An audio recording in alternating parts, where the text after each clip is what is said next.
রোহিঙ্গা সংকট দীর্ঘায়িত হওয়ায় চরমপন্থার বীজ রয়ে গেছে, এ কথা বলেছেন পররাষ্ট্র সচিব মাসুদ বিন মোমেন। মঙ্গলবার পররাষ্ট্র মন্ত্রণালয়ে বাংলাদেশের সহিংসতা, চরমপন্থা প্রতিরোধ, স্নাতক এবং স্থায়িত্ব শীর্ষক সেমিনারে তিনি একথা বলেন।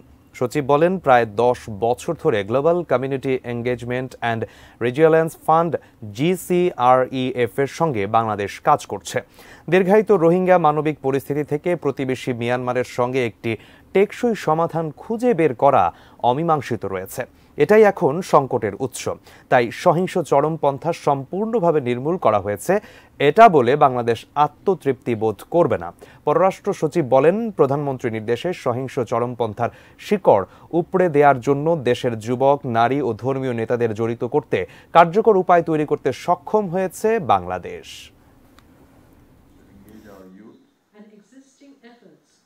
We must stay sensitized to the potential sources of risk and challenges, including from the prolonged Rohingya humanitarian situation, pending its durable solution to be found in neighboring Myanmar, where the crisis had its origins.